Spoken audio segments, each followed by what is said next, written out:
Halo Sobat Vokasia, pada materi ini saya ingin mendalami lebih lanjut terkait dasar-dasar event handling pada aplikasi website kita menggunakan HTML dan JavaScript DOM.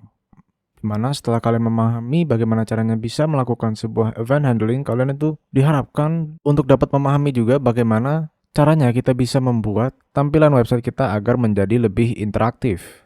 Di mana dalam konteks web development, event atau peristiwa itu mengacu pada tindakan atau kejadian terjadi di dalam browser atau pada halaman web yang sedang kita tampilkan. Nah, event ini bisa dipicu oleh interaksi pengguna apapun seperti klik tombol, kotak teks, atau bahkan hingga menggerakkan sebuah mouse. Nah, event itu juga bisa terjadi secara otomatis seperti ketika halaman selesai dimuat atau terjadi kesalahan pada script tertentu. Dan event handling sendiri adalah konsep dalam pemrograman yang melibatkan deteksi event tertentu dan meresponsnya dengan cara tertentu. Misal dalam HTML dan JavaScript, event handling itu memungkinkan developer untuk membuat halaman web yang interaktif dan responsif menggunakan add event listener di sini. Kita tuh dapat mendeteksi ketika suatu event atau peristiwa tertentu itu terjadi yang dilanjut dengan pemrosesan suatu event sehingga membuahkan sebuah hasil, baik itu tampilan yang terupdate atau bahkan data yang berubah dan lain sebagainya. Sehingga membuat halaman web kita tuh menjadi lebih dinamis ya. Dan pastinya itu juga akan meningkatkan pengalaman pengguna atau user dari website kita. Misal anggap sekarang sebagai contoh di sini saya sudah memiliki sebuah aplikasi website keyboard tester yang berisikan button-button QWERTY seperti ini ya. Di sini kita lihat ada elemen-elemennya, di mana mungkin hal pertama yang ingin saya demonstrasikan adalah bagaimana caranya kita bisa menambahkan sebuah event listener pada masing-masing tombol klik di sini supaya tombol ini dapat mengembalikan sebuah alert sederhana ya. Nah, untuk itu kita langsung saja di sini membuat sebuah file JavaScript index yang terpisah supaya kita dapat secara leluasa mencoba-coba berbagai macam jenis event handling yang ada ya. Dimana di sini adalah keseluruhan file HTML saya. Ya, dia hanya memuat styling beserta dengan body yang berisikan seperti ini. Dimana di bawah sini saya sudah sisipkan script JS atau JavaScript melalui file index.js di sini. Dimana hal pertama yang ingin saya lakukan mungkin coba kita buatkan sebuah alert dulu untuk memastikan ya bahwa file JavaScript ini sudah terpasang dengan baik pada aplikasi kita. Di mana hal selanjutnya yang bisa kita lakukan di sini adalah menambahkan event listener. Jadi add event listener seperti ini setelah kita menargetkan elemen yang ingin kita terapkan semacam event handling ya. Anggap di sini kan my element, berarti kalau dalam kasus aplikasi saya di sini adalah elemennya itu button ya. Untuk itu kita bisa langsung saja nih jadikan ini sebuah fungsi. Misal contohnya function handle click. Kita masukkan alertnya ke dalam sini. Kemudian selanjutnya di sini menggunakan JavaScript DOM, kita akan menargetkan elemen-elemen button di sini. Contohnya seperti ini. Document, query selector, kita targetkan elemen button. Jadi kita panggil button di sini pada argumen query selector, lalu titik add event listener seperti ini ya. Nah, dimana kalau kita ikuti contohnya di sini pada dokumentasi MDN, dia itu seperti memanggil my element ya. Nah, itu karena dia sudah menetapkan elemen yang ingin dia terapkan itu ke dalam sebuah variabel seperti ini. Misal kita tambahkan for my element. Kita cut ini lalu kita paste. Nah, selanjutnya kita panggil saja nih my element di sini. Nah, itu bakal kurang lebih sama aja ya. Selanjutnya di dalam add event listener di sini dia menerima dua argumen atau dua parameter. Jadi yang pertama ada tipenya dan yang kedua adalah listener, yaitu adalah fungsi yang dihandle setelah suatu event atau peristiwa tersebut terjadi. Misal di sini saya ingin menambahkan sebuah event listener click. Kalau kita panggil fungsi handle click di sini sebagai listenernya. Jadi dia akan menglisten atau mendengar event click yang terjadi terhadap semua elemen button yang ada pada file HTML kita di sini. Jadi kalau kita misal klik salah satu tombol di sini, nah maka dia akan kembalikan alert hello seperti ini ya. Namun apa yang terjadi apabila kita klik button-button lainnya, misal seperti W, E, R, T, Y? Nah, dia itu tidak terjadi apa-apa. Nah, itu kenapa? Nah, itu bisa terjadi karena sebenarnya ketika kita memanggil dokumen query selector button di sini tuh dia hanya memanggil atau menggunakan elemen button pertama yang dia dapatkan saja ya. Jadi ketimbang dokumen query selector button di sini itu menargetkan seluruh elemen button di sini, dia tuh hanya mengambil atau menargetkan elemen button pertama yang dia temui.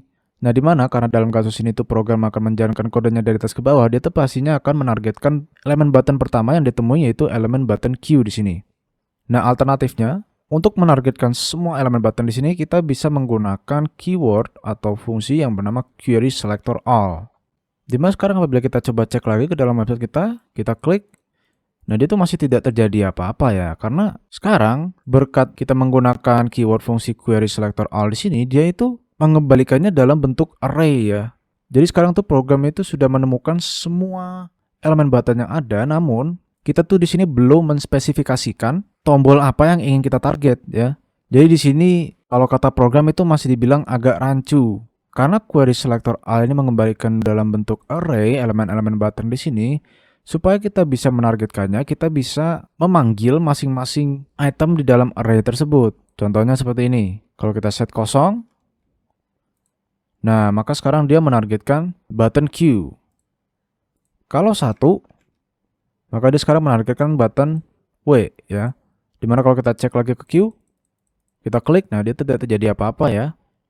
Sama juga untuk E, R, T, Y, dia nggak bakal terjadi apa-apa. Karena dalam kasus array, kita tuh pikirnya tuh bahwa 0 adalah indeks atau dalam kata lain, value yang paling awal ya, yang paling pertama itu dia mulainya dari 0. Jadi kita sama saja seperti ini tuh menargetkan item atau nilai paling awal yang disimpan pada array tersebut. Dimana item yang paling pertama itu 0 dan bukan 1 ya. Jadi indeks array itu mulainya dari 0. Selanjutnya apabila kita pilih 2, maka dia sekarang menargetkan E seperti ini. Nah, di mana sekarang supaya kita tuh dapat menargetkan keseluruhan elemen button di sini untuk diterapkannya fungsi handle click di sini, kita bisa menggunakan yang namanya loop. Jadi ketimbang kita mendefinisikannya satu persatu seperti ini ya, kita bisa hilangkan saja dulu di sini supaya dia tidak menargetkan satu elemen button saja. Lalu variabelnya saya ubah namanya menjadi number of keys. Jadi jumlah key yang ada atau button yang ada di sini ada berapa? Kan ada 6. Lalu kita panggil length-nya di sini.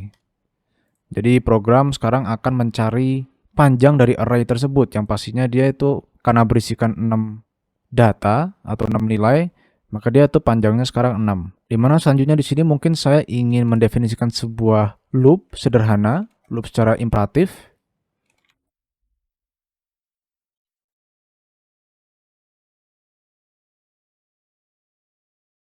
Lalu selanjutnya kita masukkan add event listener-nya di sini ke dalam loop tersebut.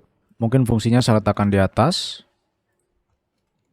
Nah, di mana yang loop ini sebenarnya lakukan adalah dia tuh mengiterasi atau sederhananya mengecek satu persatu data array dari awal hingga akhir, dimulai dari indeks pertama atau indeks ke-0 hingga mencapai nilai atau data terakhir pada array tersebut. Mungkin supaya lebih jelasnya saya selesaikan dulu saja nih kodenya. Dokumen query selector all, kita cari button. Di sini kita panggil I, add event listener, klik, handle klik, kita tetapkan seperti ini. Mungkin saya letakkan di bawah saja. Sekarang kalau kita cek pada program kita, nah kalau kita klik Q, dia menampilkan alert, kita klik R, dia menampilkan alert, kita klik Y, dia menampilkan alert juga. Nah, jadi yang sederhananya kita lakukan pada loop ini adalah kita tuh pertama-tama mendefinisikan sebuah variabel awal untuk iteratornya. Nah, karena kan kita ingin mengiterasikan atau mengecek data array ini dari awal hingga akhir, maka selama variabel I ini tuh nilainya tuh berada di bawah jumlah number of keys yang pastinya kan 6, kita tuh ingin menambah nilai I itu secara terus-menerus hingga I ini nilainya atau value-nya tuh sudah berada lebih dari number of keys atau jumlah button key yang ada ya. Sehingga melalui loop atau pengulangan ini kita sudah berhasil menerapkan event handling pada semua button-button di sini. Di mana di sini selain kita bisa menargetkan elemen ya, elemen button, kita tuh bisa menargetkan kelasnya. Kalau kita misal di sini berikan query selector all, lalu di sini kita set yang dari button ke titik key, maka sekarang kita lihat apa yang akan terjadi. Nah, dia masih tetap sama ya. Kenapa? Karena sekarang kita ketimbang kita tuh menargetkan semua elemen button di sini, kita itu menargetkan semua elemen yang memiliki kelas key ya. Jadi sebenarnya bebas nama kelas key kita tuh apa, asal dia tuh memiliki kata key di dalam kelasnya ya. Jadi kurang lebih seperti itu bagaimana caranya kita bisa menerapkan sebuah event handling klik pada sebuah tombol di dalam HTML kita. Demikian itulah tutorial sederhana mengenai bagaimana caranya kita bisa melakukan event handling button menggunakan HTML dan kode JavaScript DOM. Sekian terima kasih telah menonton dan semoga bermanfaat.